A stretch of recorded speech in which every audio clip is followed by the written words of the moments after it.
요즘에 하도 많은 혼란한 그런 교회 안에서도 혼란한 그런 문제들이 한국 교회에 많이 존재하고 있는데, 특별히 요한계시록 같은 말씀들을 임의적으로 해석하면서 어려움을 처리하고 있는 것을 보게 됩니다. 그래서 다시 한번 오늘 요한계시록에 대한 개론, 첫째 시간을 다시 한번 같이 공부하기를 원합니다. 성경 말씀은 요한계시록 21장 7절 말씀입니다. 요한계시록 21장 7절 말씀.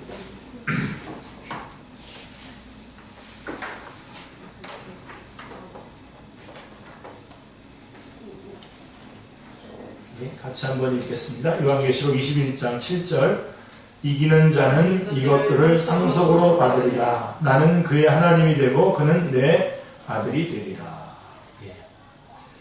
이게 바로 요한계시록의 중심 주제입니다. 성경 전체의 구조는 세 번의 이루심으로 되어 있습니다. 그래서 먼저 창세기 2장 1절에 보면 천지와 만물이 다 이루어지니라 라고 말씀하고 있는데, 이것은 첫 창조를 가리킵니다. 그런데 마지막 부분에서 또다시 이루었도다. 나는 알파와 오메가요 처음과 마지막이라 라고 하는 선언을 듣습니다. 이는 재창조의 역사를 이루셨다라고 하는 말씀입니다. 그런데 이것이 어떻게 이루어졌냐? 이 재창조는 주님께서 십자가상에서 다 이루었다라고 하신 구속으로 말미암아 가능하여지는 것입니다. 그래서 성경 전체의 구조를 우리가 이루심이라고 하는 구조로 정리할 수 있는 것이죠. 그래서 다시 한번 말씀드립니다. 창세기 2장 1절에서 천지 만물이 다 이루어지니라 라고 했던 창조와, 그 다음에 22장 요한계시록 21장 마지막 부분에서 21장 6절에서 이루었도다. 나는 알파와 오메가요 처음과 마지막이라 라고 하시는 것처럼 재창조의 역사가 이루어졌다는 것입니다. 그리고 그 재창조의 역사를 이루시기 위해서 예수님께서 십자가에서 다 이루었다라고 말씀하신 것입니다. 그게 성경의 전체적인 구조입니다. 그런 구조를 여러분들이 먼저 아셔야 되겠고, 자, 그러면 우리 요한계시록 하면 우선 우리는 난해한 책이라고 하는 선입관이 있습니다. 그러나 여러분 생각해 보십시오. 요한계시록은 환난 중에 있는 교회들에게 어려움을 주고 애를 먹게 하려고 주어진 것이 아닙니다. 그렇죠? 그래서 위로하고 격려하기 위해서 주어진 것입니다. 그러므로 난해하다라고 하는 것은 요한계시록 자체가 난해해서가 아니라 접근이 잘못되었기 때문에 난해하게 여겨지는 것이죠. 그래서 이 성경 해석에 있어서 중요한 것은 그 관점입니다. 특별히 요한계시록 같은 경우는 그 관점을 놓치면 정말로 다 놓치게 됩니다. 같은 성경이라고 하더라도 관점에 따라 전혀 다른 해석과 의미가 될 수 있기 때문에 우리는 성경 해석에 있어서 관점을 정확하게 잡아야 됩니다. 자, 이런 뜻에서 요한계시록은 절대적으로 구속사적인 관점에서 바라보아야만 바르게 파악할 수 있는 성경입니다. 성경신학적인 입장에서 바라봐야 되는 것입니다. 구속사의 관점이라면서 그런 뜻이에요. 자, 요한계시록에는 많은 상징들과 묵시들이 있습니다. 자, 이러한 부분들은 난해한 것이 사실이에요. 쉽지 않습니다. 그러나 이것은 어떻게 보면 지역적인 것들이 많습니다. 그래서 결정적으로 중요한 것이 아니에요. 왜냐하면 요한계시록을 통해서 교회를 위로하고 격려하시고자 하시는 그 중심 주제에는 별 영향을 주지 않기 때문입니다. 그래서 여러분들이 제가 늘 말씀드렸던 거 아시죠? 성경의 머리를 잡아서 쭉 이어야지 저 어떤 지역적인 그런 가지들을 가지고선 거기서 막 푹 빠져가지고 전체를 놓치는 그런 어리석음을 범하면 안 되겠죠. 자, 요한계시록은 1장 1절에서 뭐라고 얘기합니까? 예수 그리스도의 계시라라고 시작이 됩니다. 자, 이는 예수 그리스도께서 계시하신 것이라고 하는 뜻보다는 요한계시록의 중심 주제가 예수 그리스도를 증거하는 계시라는 의미입니다. 그래서 예수 그리스도의 계시라고 말씀하고 있는 것입니다. 자, 그렇지 않다면 하나님의 계시라고 하는 것이 더욱 옳겠죠. 만약에 예수 그리스도께서 계시하신 것이다라고 하는 그런 뜻이라고 한다면 무슨 말이에요? 그렇다면 차라리 하나님의 계시라고 하는 것이 더 옳은 표현이라고 할 수 있겠습니다. 왜냐하면 1장 1절에 이는 하나님이 그에게 주사라고 이렇게 계시의 주체가 하나님이심을 말씀하고 있기 때문입니다. 자, 2장 3장에서만 주님의 주권을 나타내는 나 또는 내가라고 하는 말이 무려 58회나 등장합니다. 이것은 요한계시록이 예수 그리스도를 증거하기 위한 계시라는 강력한 증거입니다. 나, 내가, 예수님께서 나, 내가라고 하는 말이 2장 3장만 하더라도 이렇게 많이 나옵니다. 자, 이 점을 제가 강조하는 이유는 요한계시록의 주제를 어떤 인재앙, 나팔재앙 혹은 대접재앙과 같은 심판에 있는 것이라고 자꾸만 여기기 때문에 그렇습니다. 그렇지 않죠. 요한계시록의 중심 주제가 인재앙, 나팔재앙, 대접재앙과 같은 심판에 있는 것이 아니고 복음서에서 이루어놓으신 구속사역이 어떻게 해서 완성되었는가 하는 것에 있기 때문입니다. 그래서 제가 이 부분을 강조하는 것입니다. 예수 그리스도에 관한 구속의 역사죠. 그래서 요한계시록에는 보좌라고 하는 말이 44번이나 나오고 어린 양이 29회 나오고 성령님이 13회 나오고 교회가 20회 등장합니다. 그러니까 네 단어들이 요한계시록의 중심 주제를 이루는 것들이라서 요한계시록의 중심 주제는 이 네 마디의 결합에 있습니다. 그래서 7장 10절에 보시면 유명한 구절이죠. 구원하심이 보좌에 앉으신 우리 하나님과 어린 양에게 있도다 라고 말씀하고 있습니다. 그리고 22장 17절은 성령과 신부는 교회를 말하는 거죠. 성령과 신부가 말씀하시기를 오라 하시도다. 듣는 자도 오라 할 것이요 목마른 자도 올 것이요 또 원하는 자는 값없이 생명수를 받으라 하시더라. 이렇게 말씀하고 있는 것입니다. 그러니까 거기 보좌, 어린 양, 성령님, 신부, 교회 이게 다 이걸 다 이렇게 종합해보면 결합해보면 그것이 바로 요한계시록의 중심 주제가 되는 것입니다. 그래서 이걸 설명을 하면 보좌에 앉으신 하나님이 자기 아들을 어린 양으로 삼으셔서 성취하신 구속사역을 성령님이 교회를 통하여 이루어 나가시는 것이 요한계시록의 핵심 내용입니다. 다시요. 자, 보좌에 앉으신 하나님이 자기의 아들 어린 양으로 삼으셔서 성취하신 그 구속의 사역을 성령님이 교회를 통해서 이루어 나가시는 것이 요한계시록의 핵심 내용입니다. 아멘. 요한계시록을 기록한 분은 요한복음을 기록한 사도 요한입니다. 이 부분도 굉장히 중요하게 여러분들이 체크를 하셔야 됩니다. 요한계시록을 기록한 분은 요한복음을 기록한 사도 요한이라고 하는 것입니다.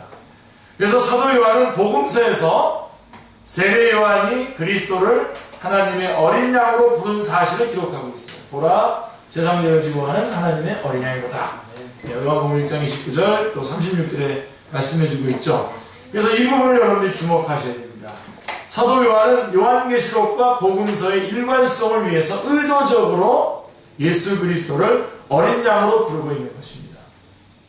그리고 사도 요한은 복음서에서 하나님의 어린 양이 죽으시고 다시 사신까지를 기록했어요.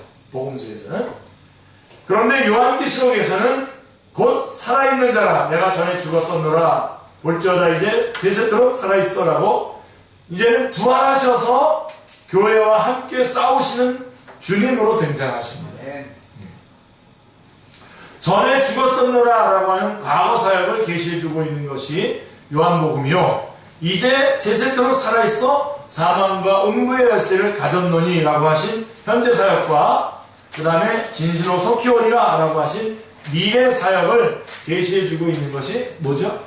요한계시록입니다. 이는 마치 누가가 복음서를 기록한 후에 누가복음을 기록한 후에 속편으로 사도행전을 기록한 데에 비할 수가 있는 것입니다. 마치 그런 것과 같은 겁니다.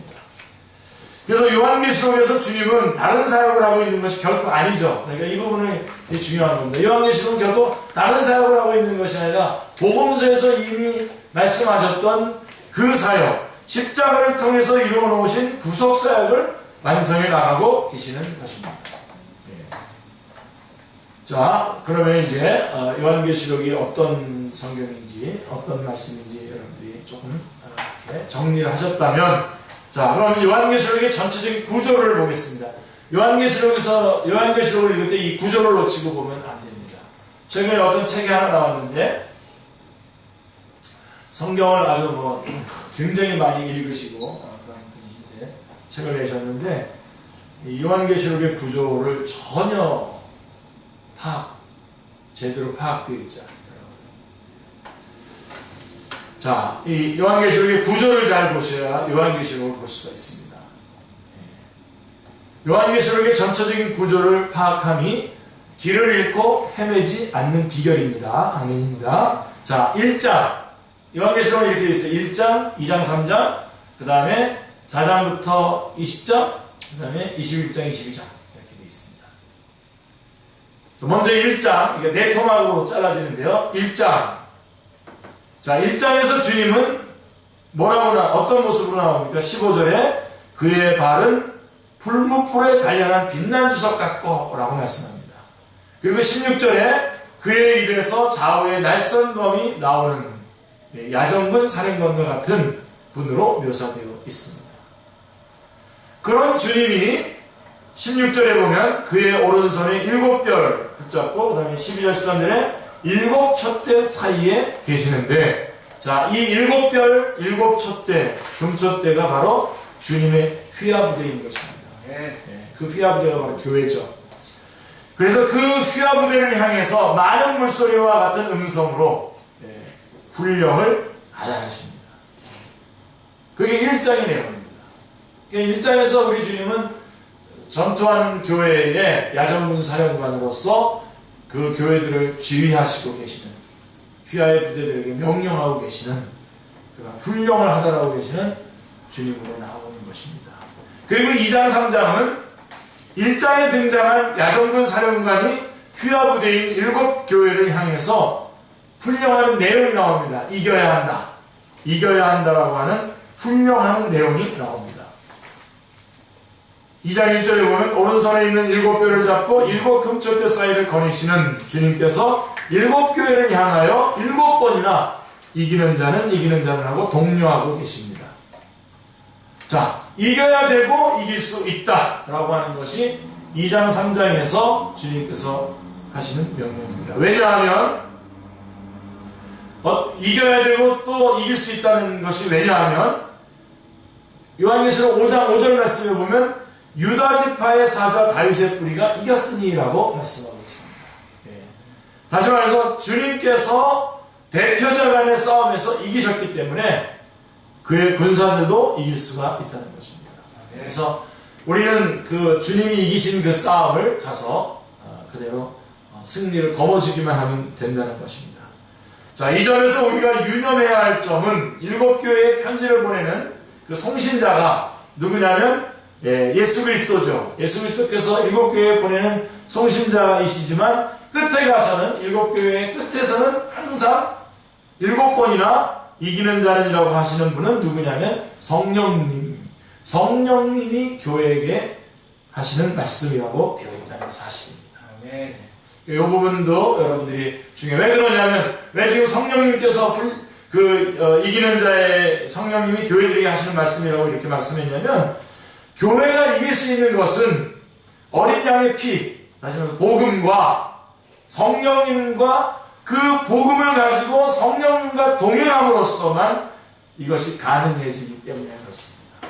그래서 성령님의 말씀, 성령님께서 교회들에게 하시는 말씀이라고 강조해서 말씀해주고 있는 것입니다. 우리 교회가 이길 수 있는 방법은 이것밖에 없습니다. 말씀, 복음과 복음을 가지고 성령님과 동역함으로써만 가능합니다.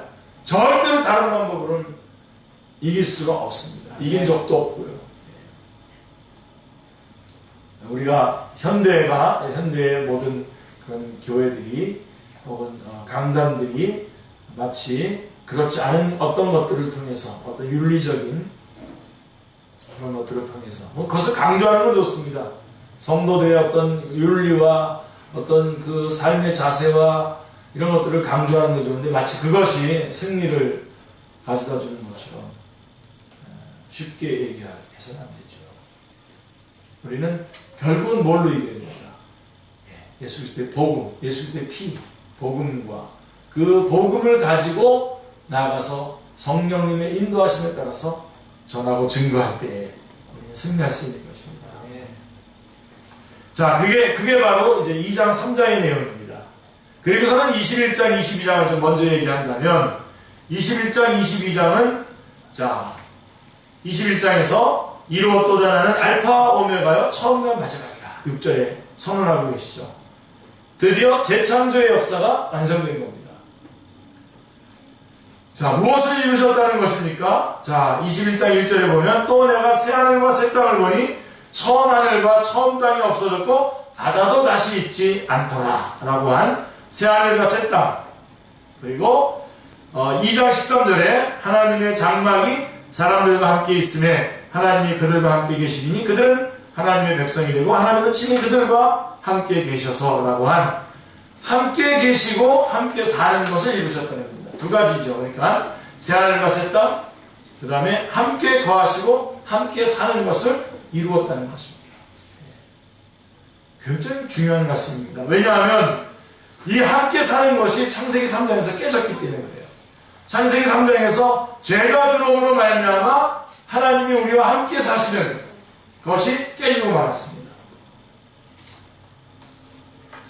그래서 요한계시록 21장 4절에는 이렇게 말씀합니다. 모든 눈물을 그 눈에서 닦아주시니 다시는 사망이 없고 라고 말씀합니다. 그런 후에 이기는 자는 이것들을 상속으로 받으리라 하고 말씀하시면서 나는 그의 하나님이 되고 그는 내 아들이 되리라 라고 말씀하시는 것입니다. 다시 그 하나님의 그 나라가 건설이 되는 거죠. 하나님이 우리의 왕이시고 우리는 그의 백성이 되는 것이 이루어지는 것이 나오죠. 그게 바로 21장, 22장의 내용입니다. 그리고 그러면 그 중간에 길게 4장부터 20장의 내용이 뭐냐? 당연히 20장의 내용이 4장부터 20장까지의 내용이 어떤 내용인가가 자명해지죠. 자, 누구와 싸워서 자, 이겨라, 싸워서 이겨라 말씀하신 그분이 이기는 자에게는 이런 상속을 주겠다고 마지막 부분에 가서 말씀했다면 중간 부분에 뭐겠습니까? 누구와 싸워서 어떻게 하는 것이 이기는 것인가 하는 내용입니다. 자, 우리의 대적이 누구인가? 그리고 그 대적을 물리칠 수 있는 방법이 뭔가? 저는 벌써 이게 막 말하고 싶어요. 자, 간단하게 얘기하면 우리의 대적은 사탄이고 우리가 싸움에서 이길 수 있는 방법은 말씀입니다. 이게 그 4장, 길게 4장부터 20장까지 긴 내용의 중심 내용입니다. 우리의 싸움의 대적은 사탄이고 그리고 그 사탄은 또 진영을 갖추고 있잖아요. 적그리스도와 쭉 이렇게 진영을 갖추고 있고 근데 그 싸워서 이기는 방법이 뭐냐? 그것은 말씀으로 이기는 겁니다. 예수 그리스도께서 구원을 이루어주셨다라고 하는 그 사실을 선언하고 증언함으로써 이기는 것이죠. 자, 그러면 이게 이제 전체적인 구조입니다. 그러니까 1장에서 야전도 사령관이신 주님이 나오시고 주님 모습하고 2장 3장에서 이겨야 한다고 말씀하고 21장 22장에서 이긴 자에게 주는 상속이 나오고 그 다음에 중간에 4장부터 20장은 어떻게 누구와 싸워서 어떻게 이겨야 되는가가 나와 있는 것이 요한계시록 전체의 구조인 것입니다. 자, 그러면 교회가 싸워야 될 대적이 누군가 조금은 좀 자세하게 한번 살펴보겠습니다. 자, 그 주체는 큰 용이 12장 9절에 큰 용이 내쫓기니 옛 뱀 곧 마귀라고도 하고 사탄이라고도 하며 온 천하를 꿰는 자라라고 사탄입니다. 그러니까 우리 그 주체가 사탄이라는 것입니다. 우리가 싸워야 될 대적이 누구냐? 사탄이라는 것입니다. 요한계시록에는 사탄에 대해서 이렇게 말씀하고 있어요. 7머리, 10뿔 등의 묘사가 나오는데 여러분 여기에 현혹된 이유는 없습니다. 왜 그러냐 하면 그것이 뭐 7머리가 아니라 뭐 70머리 그것이 뭐 10뿔이 아니라 100뿔이라고 해도 그것은 사탄이라고 하는 한 몸에 붙어있는 하수인들에 불과하기 때문입니다. 그러니까 그거에 뭐 7이냐 10이냐 뭐 그 숫자가 많으냐 하는 그런 거에 현혹되지 마시기 바랍니다. 뿔은 권세를 나타내는 건데 사탄에게만 뿔이 있는 게 아니죠. 여러분. 누가복음 1장 69절에 보면 우리를 위하여 구원의 뿔은 그전 다윗의 집에 일으켜졌으니 시편 132편 17절에도 보면 그 뿔 주님의 진영에도 뿔이 있습니다. 그리고 우리도 그 뿔 중에 하나입니다. 우리도 그 권세를 가지고 있는 사람들입니다. 아멘 아닙니까? 네. 여러분 좀 약간 좀 약간은 흥분되게 좀 이렇게 말씀을 좀 들어주셔야 되는데 이렇게 막 적극적으로. 그러므로 사탄에게 하수인이 있는데 우리 얼마 전에 한번 같이 공부했죠.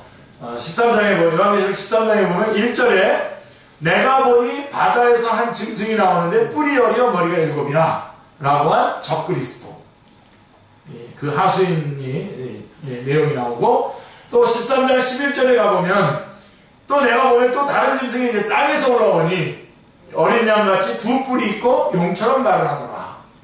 거짓 선지자들이 있습니다. 그래서 이 점을 아주 종합적으로 얘기해 16장 13절 가면 아예 종합적으로 같이 나오는데요. 또 내가 보면 개구리 같은 새 더러운 영이 용의 입과 짐승의 입과 거짓 선지자의 입에서 나오니 라고 말씀하고 있습니다. 여기 다 나오죠. 사탄, 적그리스도, 그 다음에 거짓 선지자. 이 거짓 선지자는 악령과 같은 연관이 있는 거예요. 여기서 사탄의 이게 그 삼두체제라고 해요. 뭐 사탄의 삼위일체라고 말합니다. 이것이 바로 교회가 싸워야 될 사탄의 우리의 대적의 삼두체제입니다. 그러면 자 우리가 누가 싸워야 되는지 이제 알았고 그러면 어떻게 해야 이깁니까? 어떻게 해야 이깁니까? 그게 이제 이 4장부터 20장에 나와 있는 또 중요한 내용입니다. 자, 근데 여러분 보세요. 그 더러운 영이 어디서 나온다고 그랬죠? 입에서 나온다. 입에서. 반면 주님의 입에서는 예리한 검이 나오니 라고 19장 15절에 말씀하고 있습니다. 그러니까 지금 입과 입의 싸움. 진리 대결입니다. 진리 대결. 말씀 대결입니다. 여러분 정말 다시 한번 정말 제가 통곡하는 마음으로 여러분에게 간절히 부탁합니다. 말씀을 사모하시고요. 말씀을 깊이 보시고요. 말씀에 사로잡혀서 살아가시길 바랍니다. 네. 제가 이번 주에도 좀 그런 관점으로 주의 설교를 좀 준비하고 있습니다. 주님께서 마지막에 그 마지막 주님께서 마지막 시간들을 보내고 있지 않습니까? 십자가를 앞에 두고 그 마지막 시간들을 보내는데 주님은 끊임없이 구약 성경에 있는 예언의 말씀을 성취하기 위해서 그 몸을 움직이셔요. 끊임없이. 그런 거죠. 그래서 우리도 여러분 정말 말씀에 사로잡히시면 여러분 받으시고 말씀에 사로잡히려면 말씀을 알아야 됩니다. 말씀 공부해야 됩니다. 암송하셔야 됩니다. 읽으셔야 됩니다. 묵상하셔야 됩니다. 절대로 가볍게 보지 마시고 그렇게 하세요. 여러분 한번 성경 보세요. 여러분 성경을 계속 보시는 분은 절대로 교만해지지 않습니다. 고개를 쳐들지 않습니다. 그러니까 우리 신앙생활 여러분 이제 신앙생활을 짧게 했어도 중심과 핵심을 알고 그 열정을 가지고 주님의 일을 할 수 있는데요. 길게 못 갑니다. 그것만 가지고는 길게 못 갑니다. 계속해서 어떻게 하죠? 젖을 먹어야 돼요. 말씀으로 계속 공급받고 말씀을 가지고 살아가는 그 싸움을 계속 해내야 됩니다. 그렇지 않으니까 여러분 보세요. 잠깐 막 여러분 막 반짝하죠. 저는 여러분들께서 놀라지 않아요. 여러분들 뭐 갑자기 무슨 어떤 특별한 일을 하고 뭐 굉장히 센 훈련을 받고 그런다고 하더라도 그거 받았다고 하더라도 저는 말씀을 꾸준히 하지 않은 사람은 저는 눈 하나 깜짝 안 합니다.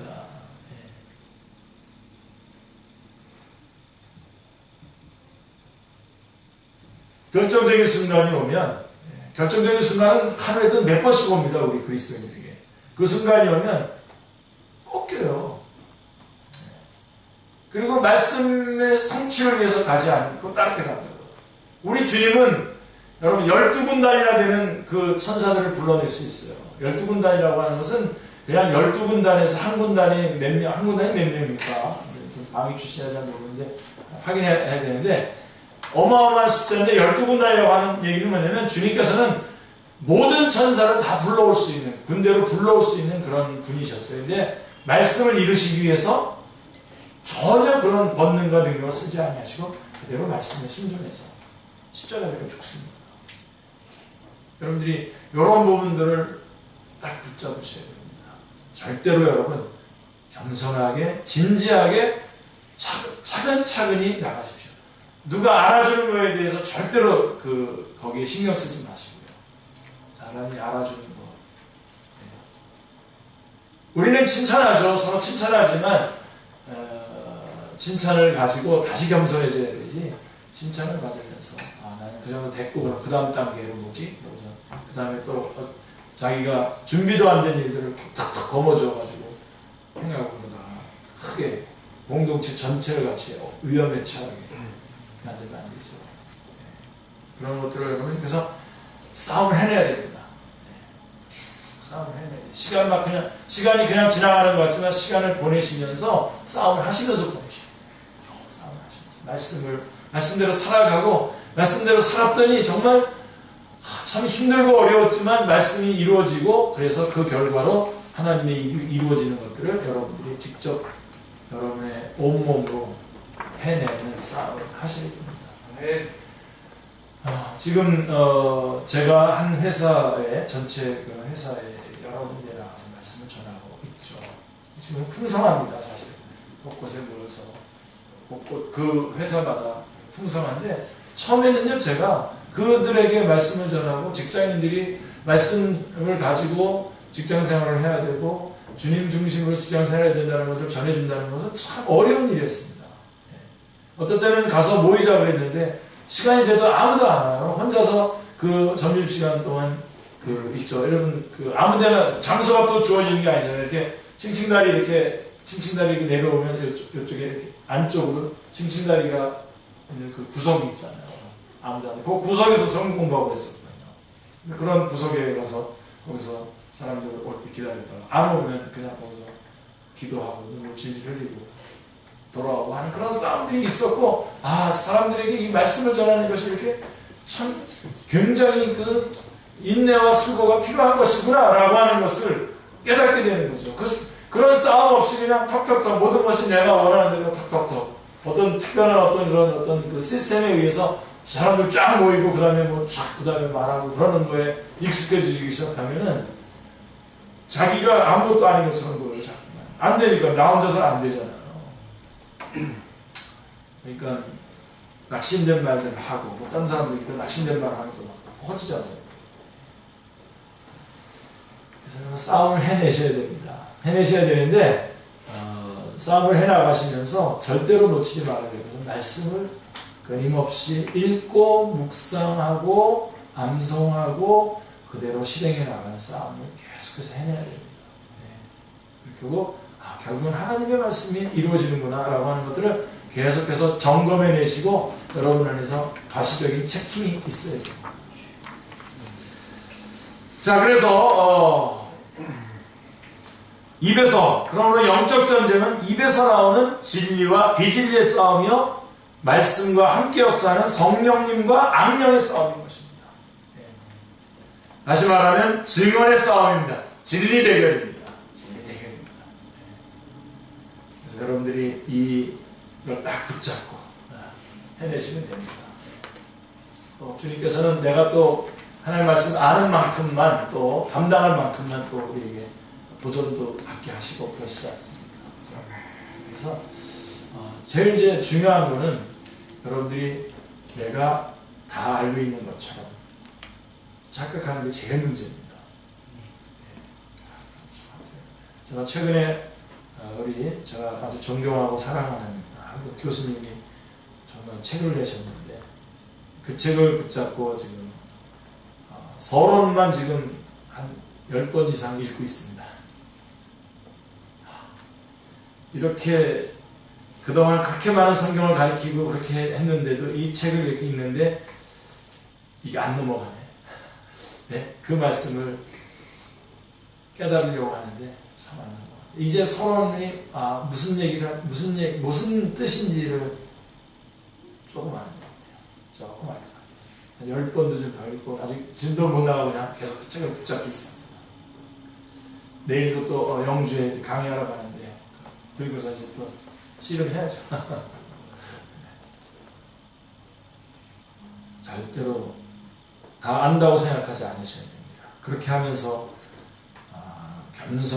겸손하게 진지하게 이 말씀에 접하셔서 말씀을 보셔야 됩니다. 네. 자, 그러면 요한계시록에는 증언이라고 하는 말이 문자적으로 13번 나옵니다. 증언이라고 하는 말로 9번 나오고 증거라고 하는 말로 4번 나오는데요. 이 증언이 요한계시록의 주축입니다. 네, 다시 한번 이 말씀 붙잡으세요. 증언, 말로 이렇게 증언하는 것, 증거가 요한계시록의 증거인데요. 주축인데요. 왜냐하면 성령님이 강림하신 것은 주님이 이루어 놓으신 구속 사역을 증언하러 오신 것이고, 증언하지 않으면 싸움은 일어나지 않기 때문입니다. 그러니까 우리가 지금 한마디로 얘기해서 우리 그리스도인들이 하나님의 말씀 증언하지 않잖아요. 싸움은 없습니다. 그냥 사단이 알아서 공중거제 잡은 자가 다 끌고 갈 겁니다. 지금도 그래서 이 증언을 강력하게 하는 그런 사람들 있잖아요. 그런 단체도 있고 그런 교회도 있고 그런데 그러면 다 같이 우리도 열심히 해야지 그럴 것 같죠? 안 그렇습니다. 니들 때문에 정말 피곤하게 살게 된다고. 자꾸 싸움이 일어나잖아요. 증언을 하니까 자꾸 싸움이 일어나잖아요. 그러니까 아예 증언하지 말자. 어떤 사람은 고상하게, 자유주의 신학자들 이런 사람들은 고상하게 아주 이론들을 대면서 증언하는 게 지금 중요한 게 아니다. 하죠. 그 다음에 또 진짜로 이제 용기를 내야 될 교회들 가운데서 이제 용기가 없어가지고 겁나서 또 증언도 안 하고요.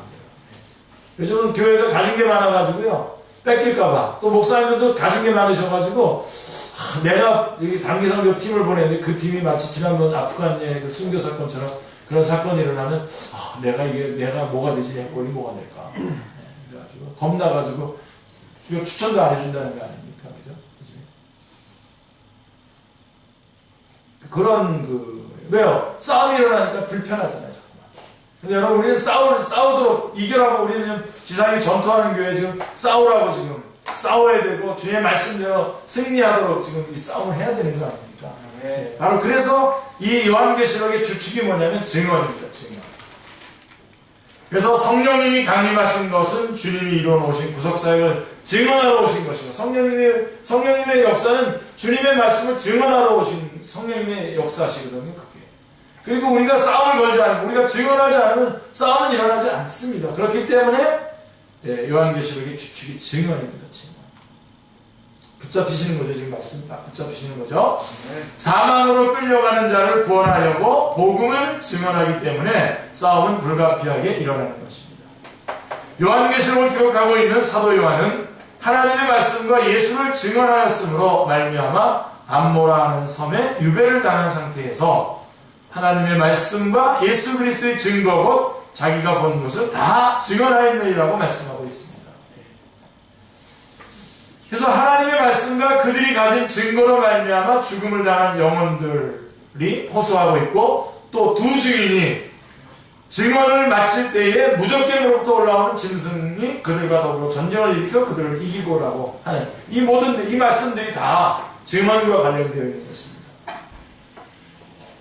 그럼 우리 어떻게, 우리 쉽게 지금부터 우리 이제 예수 믿고 구원받았으니까 이제 편하게 증언하지 말고 불편하지 않게. 예? 우리 그 개콘에서도 나오잖아요. 아, 불편해. 예? 그렇게 불편하게 살지 말고 그냥 편하게 그냥 증언하지 말고 그냥 나나 혼자 잘 믿으면서 잘 믿는다는 게 말이 안 되죠. 증언도 안 하면서 어떻게 잘 믿을 수 있어요? 증언도 안 하면 잘 믿는 것도 아니죠. 그죠?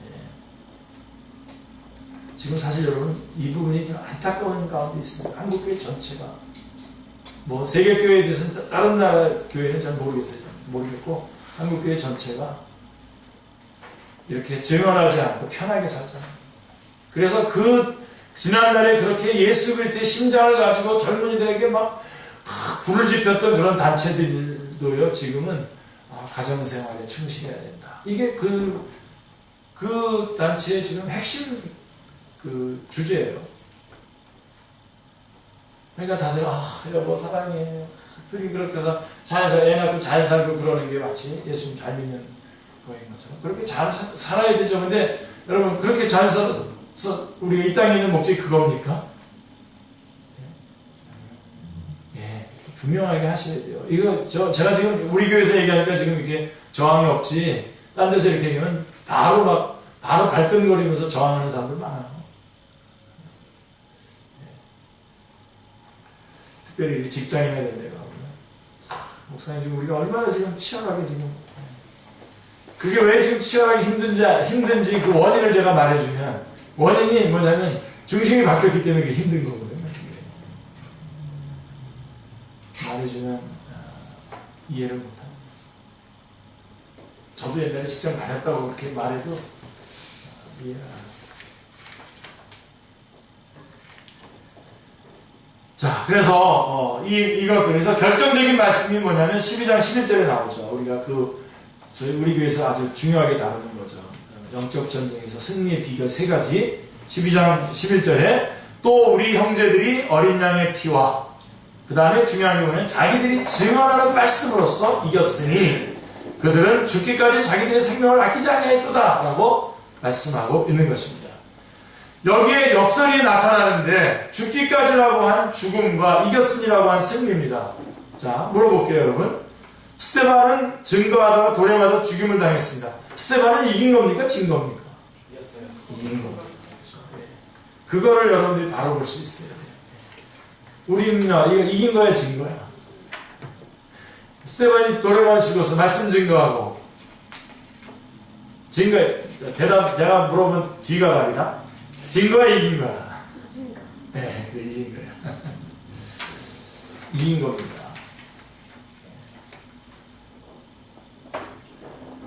그래서 우리 요한계시록은요 뭐가 나오냐면 역전의 날, 다시 말해서 마지막 역전의 모습이 잘 그려져 있어요.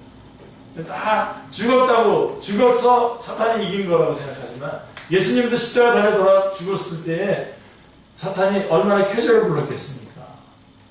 그러나 그 후에 부활이 있었다는 것을 놓치고 있는 거죠. 자, 성도들을 박해하고 죽이던 20장 2절 3절에 보면 용을 잡으니 이제 역전이 일어나는 겁니다. 용을 잡으니 곧 옛뱀이요 마귀요 사탄이라 잡아서 1000년 동안 결박하여 무적갱에 던져놓고 잠그고 라고 20장 2절 3절에 말씀하고 있고, 근데 반대로 또 예수를 증언함과 하나님의 말씀 때문에 목배임을 당한 자들의 영혼들은 20장 4절의 영혼들은 어떻게 된다고요? 20장 4절에 살아서 그리스도와 더불어 1000년 동안 막노릇하니라고 말씀하고 있습니다. 역전이 일어나요.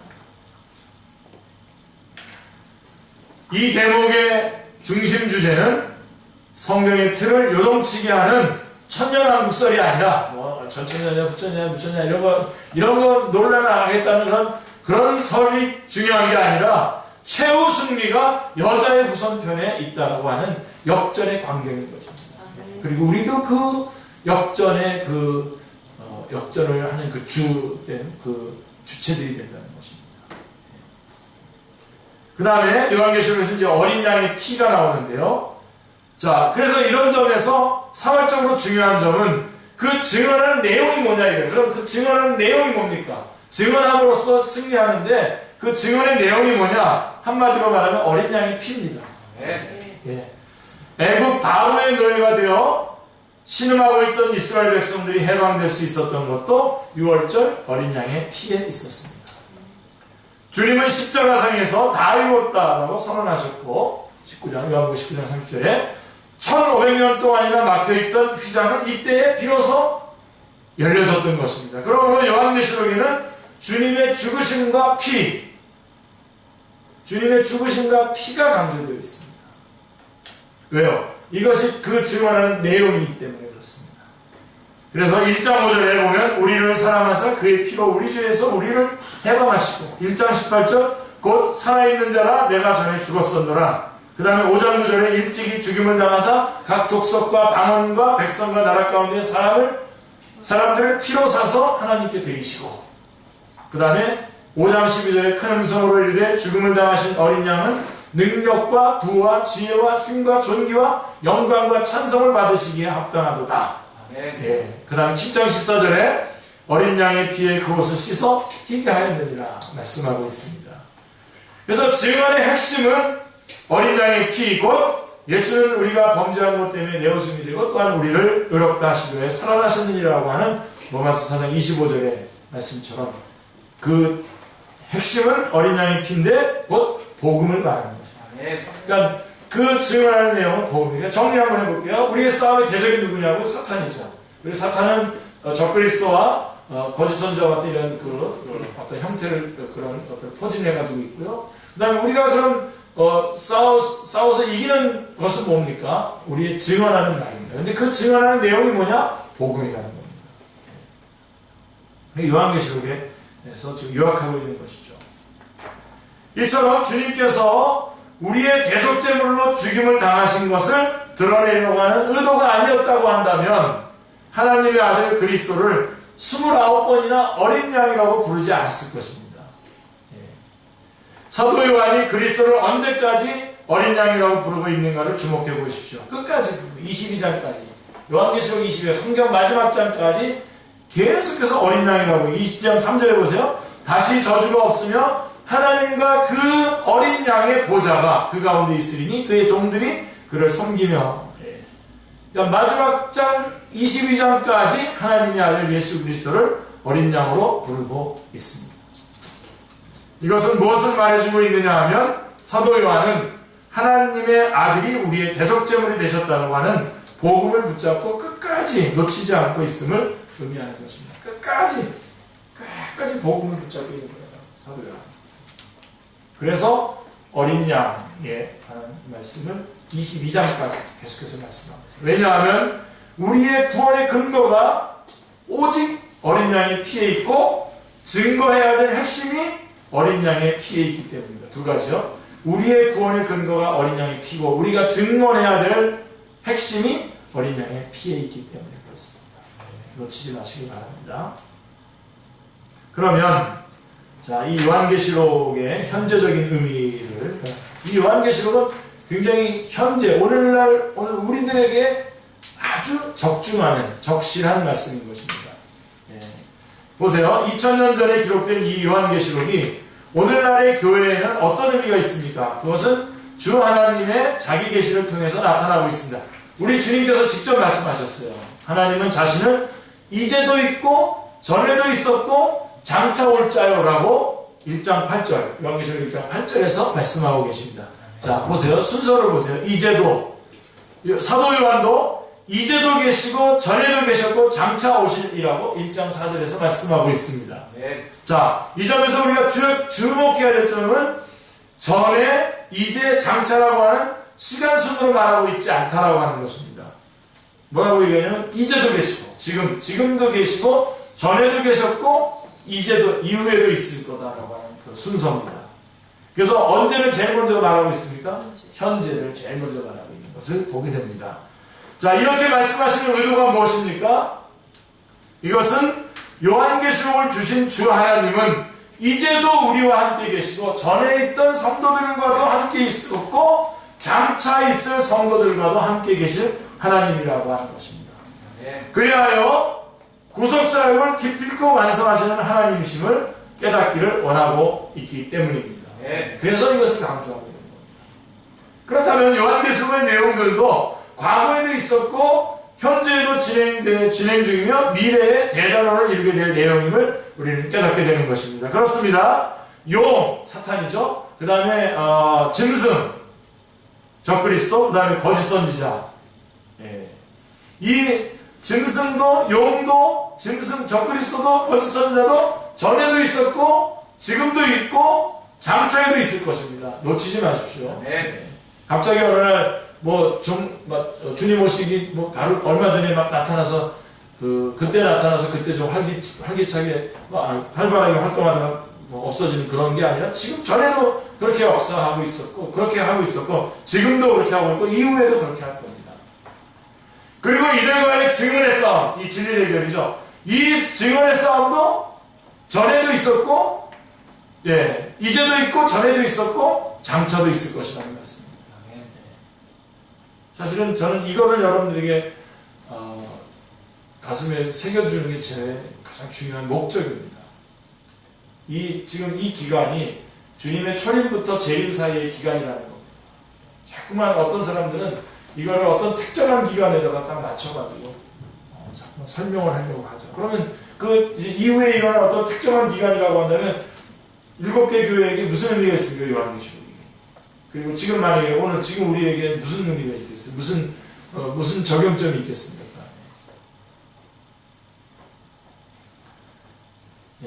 그러니까 우리 주님께서도 끊임없이 전에도 이제도 계셨고 전에도 계셨고 이후에도 계시고 사탄도 그 거짓 선지자도 적그리스도도 이제도 있고 전에도 있었고 이후에도 있을 것이고 우리가 싸우는 그 싸움도 전에도 있었고 지금도 있었고 이후에도 있을 것이고 우리가 전하는 이 증언의 말씀도 이 진리 대결도 여전히 지금도 있고 전에도 있었고 이후에도 있을 거라는 겁니다. 주님 오시고 주님께서 다 이루어 놓으신 것이 완성될 때까지 그 어간 동안에 이 싸움들이 있을 것이고 이것은 오늘날 현재 우리에게도 가장 적중하는 말씀이다라고 하는 것입니다. 자, 여기에 요한계시록이 오늘날의 교회에게 적용되는 접촉점이 있는 것입니다. 할렐루야. 자, 이 점을 왜 강조하냐 하면 요한계시록을 재림 직전의 짧은 기간에 되어진 일로 보는 관점 때문에 제가 이렇게 핏대를 올리고 말씀을 드리고 있는 것입니다. 이를 뒷받침하기 위해서 요한계시록을 분류할 때에 이렇게 분류하는 거예요. 아까 그 책에서 이렇게 분류해요. 아까 제가 말씀드렸던 것처럼 내가 본 것과 지금 있는 일과 장차 될 일을 기록하라고 하신 1장 19절 말씀에 근거해서 1장은 과거, 2장 3장은 현재, 4장부터 22장은 미래 이렇게 해가지고 딱 구분해버리고서는 많은 거죠. 근데 사실은 이거를 그분이 그렇게 쓴 거는 그분이 또 다른 책을 봤기 때문에 그래요. 그 책이 또 그렇게 돼 있어요. 베리 홀이라고 하는 분이 쓴 책에 보면 그런 내용이 또 그렇게 되어 있는데 그걸 그대로 또 베껴서 그쪽으로 옮겼더라고요.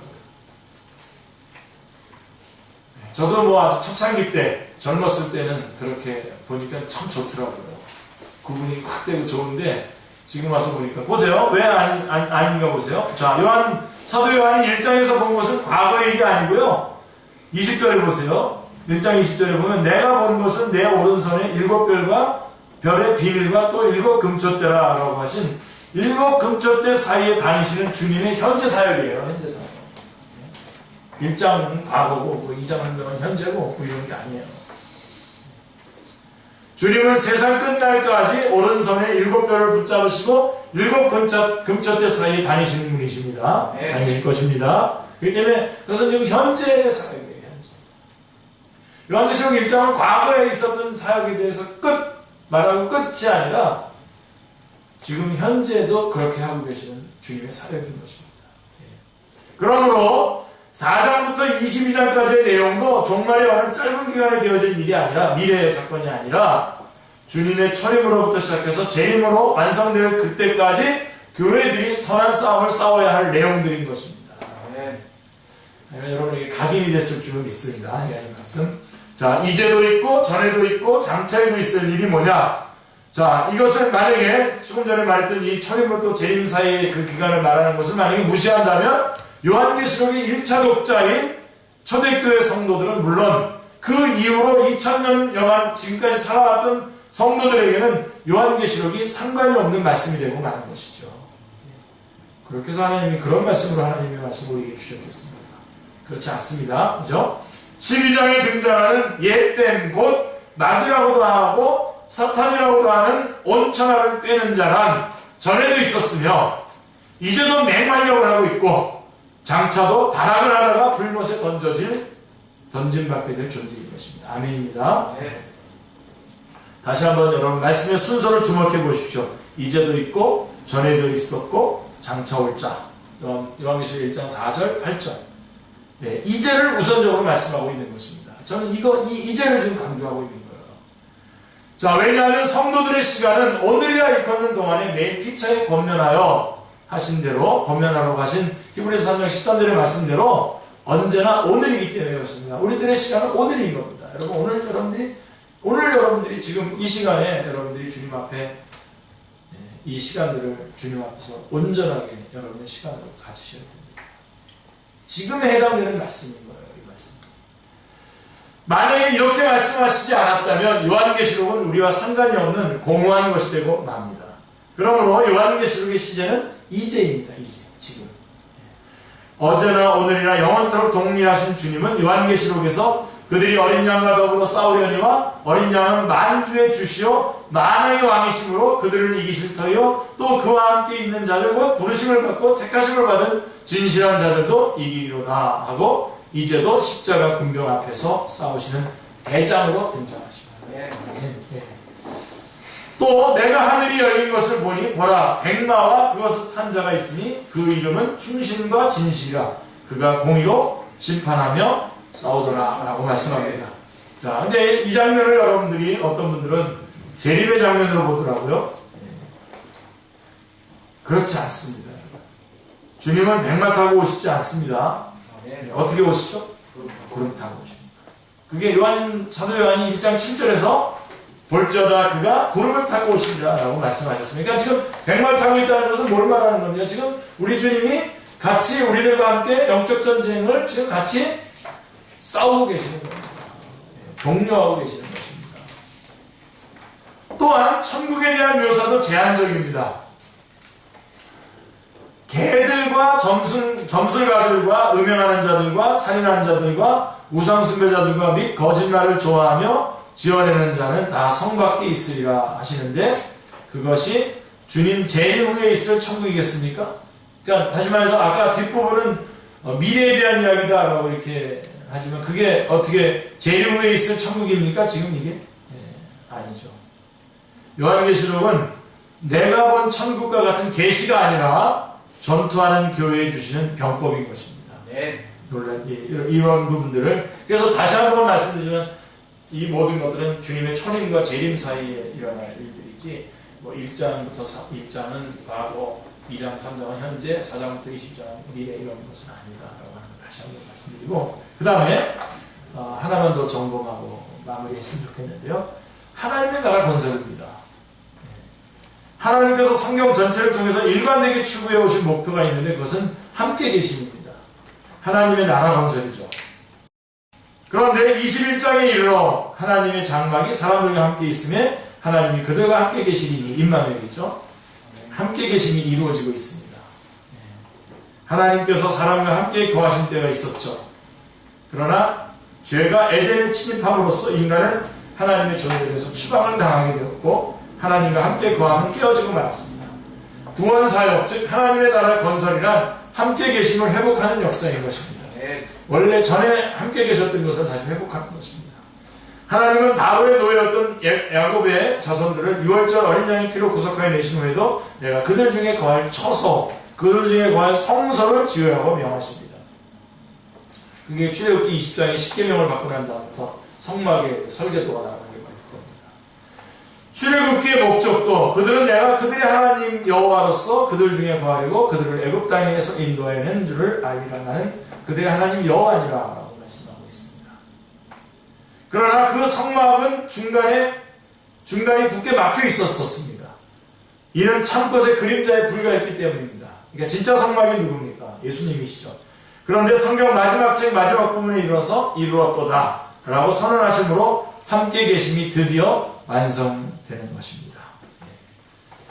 자, 그리고 알파와 오메가, 시작과 끝이라고 하는 부분도 하나 점검해야 되는데, 그러므로 요한계시록에는 열쇠와 같은 말씀이 3번이나 등장하는데, 그것은 나는 알파와 오메가요, 처음과 마지막이요, 시작과 마침이라고 하는 말씀입니다.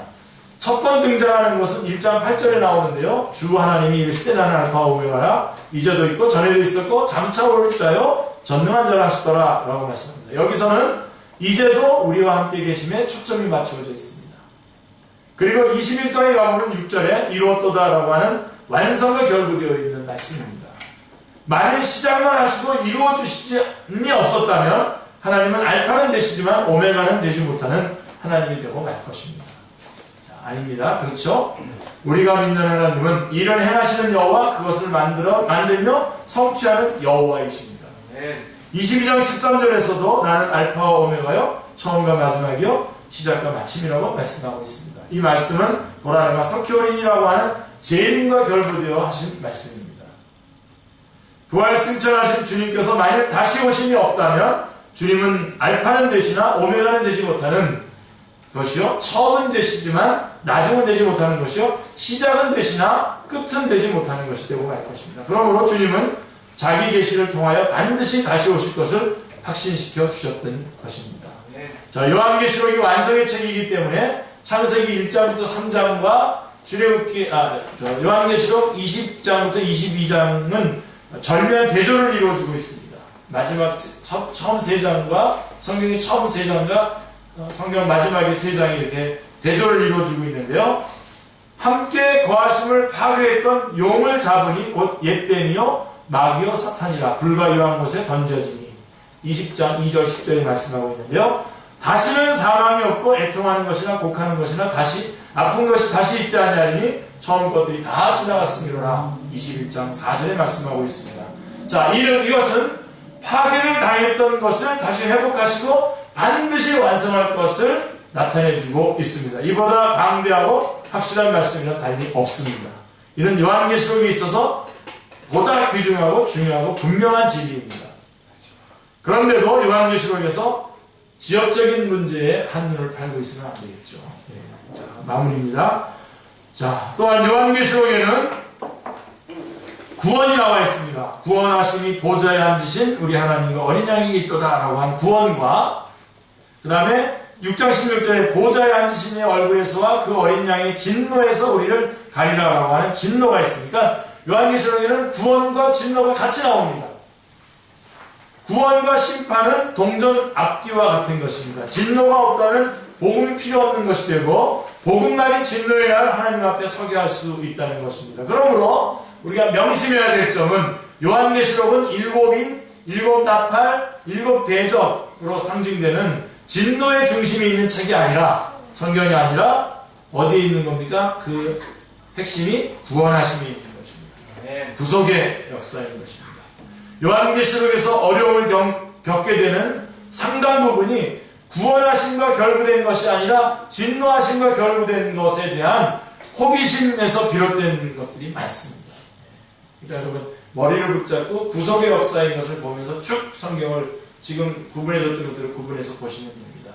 자, 즉 감추었던 비밀은 밝게 드러났고 지금은 나팔, 즉 복음의 나팔을 힘있게 불어야 할 때입니다. 왜냐하면 진노의 대접이 부어질 날이 임박해 오고 있기 때문입니다. 주님은 마지막 장에서 속히오리라고 하는 약속을 3번이나 하셨습니다. 22장 7절, 12절, 20절. 보라 내가 속히오리니 이 두루마리의 예언의 말씀을 지키는 자가 복이 있으리라 말씀하셨습니다. 그러므로 우리는 요한계시록을 부지런히 증거하여 지키게 할 책임이 있습니다.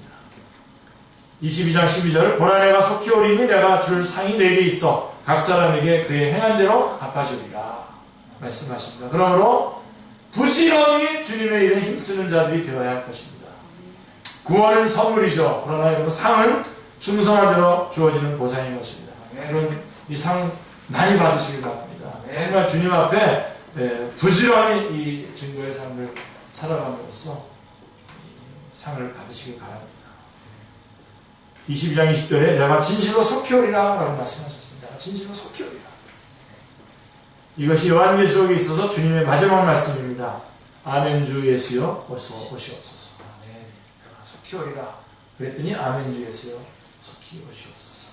오시옵소서.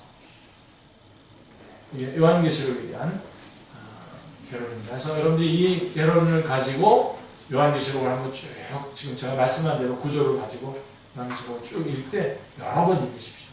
여러 번 읽으시면서 여러분이 현재적으로 주님께서 우리와 함께 하시는 전투하는 교회, 지상에 전투하는 교회, 우리 한 사람 한 사람이 다 전투하는 교회인데 전투하는 교회가 승리할 수 있는 그 모든 것들이 요한계시록에서 증언해 주고 있는 것입니다. 제가